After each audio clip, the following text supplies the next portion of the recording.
Masa kecil itu menciptakan genangan air di jalan tanah yang berlumpur.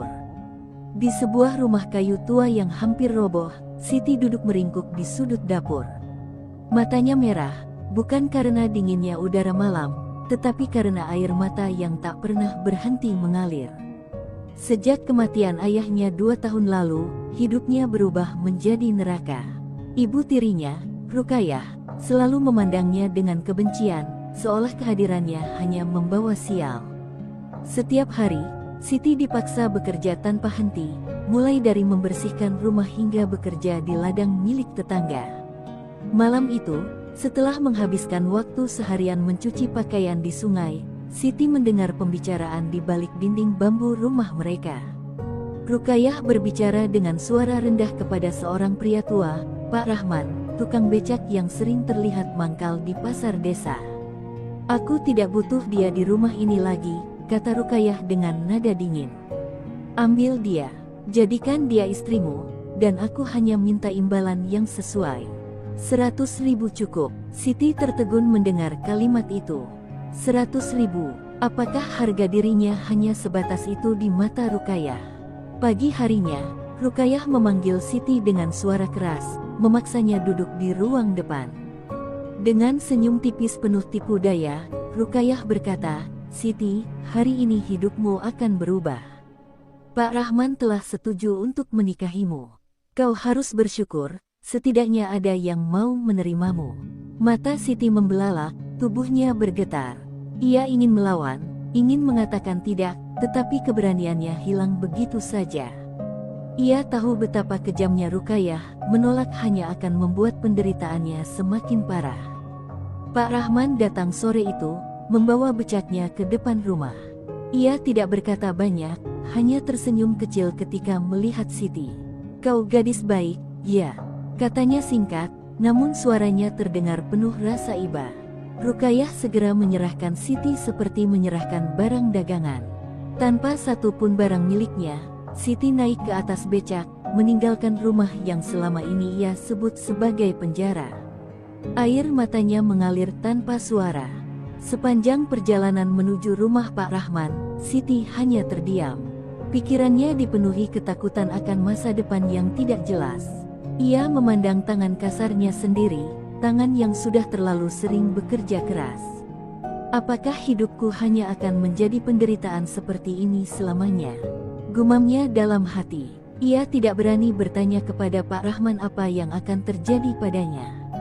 Dalam hatinya, ia memohon kepada Tuhan untuk memberikan keajaiban. Setibanya di rumah Pak Rahman, Siti terkejut melihat rumah itu lebih sederhana daripada yang ia bayangkan.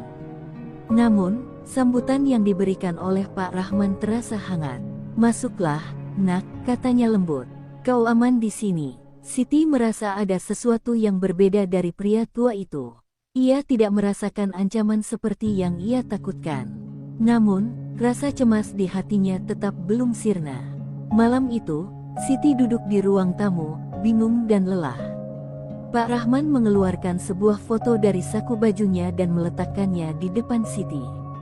"Ini anakku, Arman," katanya.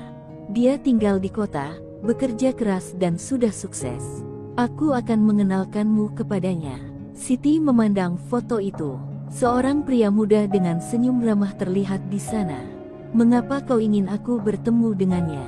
tanya Siti dengan suara bergetar. Pak Rahman hanya tersenyum.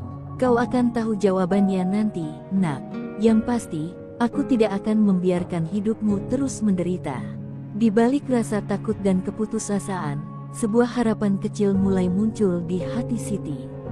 Meskipun ia belum tahu apa yang akan terjadi, ada sesuatu di dalam dirinya yang mengatakan bahwa takdir sedang mempersiapkan sesuatu yang lebih besar daripada yang pernah ia bayangkan. Pagi itu, matahari bersinar cerah di halaman rumah sederhana Pak Rahman. Siti baru saja selesai menyapu lantai ketika Pak Rahman memanggilnya. "Siti, bersiap-siaplah.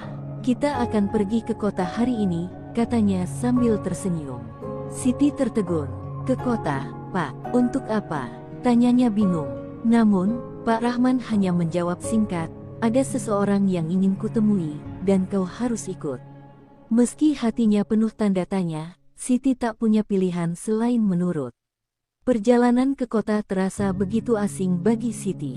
Jalan-jalan besar yang penuh kendaraan, gedung-gedung tinggi yang menjulang, dan keramaian orang-orang membuatnya merasa kecil.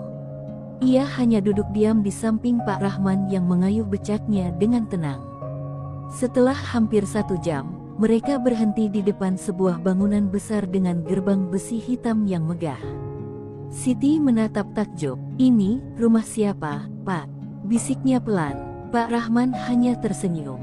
"Masuklah, kau akan segera tahu." Di dalam rumah megah itu, seorang pria muda dengan pakaian rapi berjalan menghampiri mereka. Siti mengenali wajah itu. Itu adalah pria yang ada di foto semalam. "Arman," kata Pak Rahman dengan nada bangga. "Ini anakku." Arman tersenyum hangat dan menyalami ayahnya sebelum mengalihkan pandangannya pada Siti. "Kau pasti Siti," katanya lembut. Suaranya penuh ketulusan. Siti mengangguk pelan, gugup di hadapan pria yang terlihat begitu berbeda dari kehidupannya selama ini. Arman mengajak mereka duduk di ruang tamu yang mewah. Ia mendengarkan cerita ayahnya tentang bagaimana Siti telah dijual oleh ibu tirinya. Mata Arman tampak berkaca-kaca. "Ayah, mengapa kau tidak memberitahuku lebih cepat?" katanya dengan nada penuh penyesalan. Pak Rahman hanya menghela napas. "Aku ingin kau mengenalnya sendiri. Siti butuh seseorang yang bisa mengubah hidupnya." Siti hanya bisa menunduk. Ia merasa tak pantas berada di sana, apalagi menjadi topik pembicaraan mereka. Setelah percakapan panjang, Arman mengajak Siti berbicara secara pribadi. "Aku tahu kau pasti merasa bingung dan takut," katanya dengan lembut. "Tapi aku ingin kau tahu, aku tidak akan membiarkan orang lain menyakitimu lagi." Siti menatapnya dengan mata penuh air mata. "Mengapa kau peduli padaku? Aku hanya gadis desa yang bahkan dijual oleh keluargaku sendiri," katanya dengan suara bergetar. Arman tersenyum kecil. "Karena aku percaya semua orang berhak mendapat kesempatan untuk bahagia, termasuk kau." Hari-hari berikutnya, Arman mulai memperkenalkan Siti pada kehidupannya. Ia membawanya ke restoran, taman, dan bahkan toko buku. Siti merasa seperti berada di dunia yang berbeda. Untuk pertama kalinya, ia merasa dihargai dan diperhatikan. Namun, di balik semua itu, hatinya masih dipenuhi keraguan. Apakah ini hanya sementara? Apakah aku benar-benar layak untuk semua ini? Pertanyaan-pertanyaan itu terus menghantui pikirannya. Beberapa minggu kemudian, Arman mengungkapkan niatnya kepada Pak Rahman. "Ayah, aku ingin menikahi Siti," katanya dengan tegas. Pak Rahman tersenyum lega. "Aku tahu kau akan mengatakan itu, Nak. Siti adalah gadis yang baik, dan aku yakin kalian akan saling melengkapi." Namun, ketika Arman memberitahu Siti tentang keinginannya, gadis itu terdiam lama. "Aku takut, Arman. Aku takut menjadi beban bagimu," katanya lirih. Arman menggenggam tangannya dengan lembut. "Kau bukan beban, Siti. Kau adalah berkah. Percayalah padaku." Dalam kegamangan, Siti akhirnya menyetujui lamaran Arman. Sebuah pernikahan sederhana pun direncanakan. Namun, jauh di sudut hatinya, Siti tahu perjalanan hidupnya belum selesai. Ia harus menghadapi masa lalunya, termasuk ibu tiri yang telah menghancurkan hidupnya. Meski begitu, untuk pertama kalinya, ia merasa ada harapan. Bersama Arman, ia yakin bahwa ia bisa menemukan kebahagiaan yang selama ini ia cari.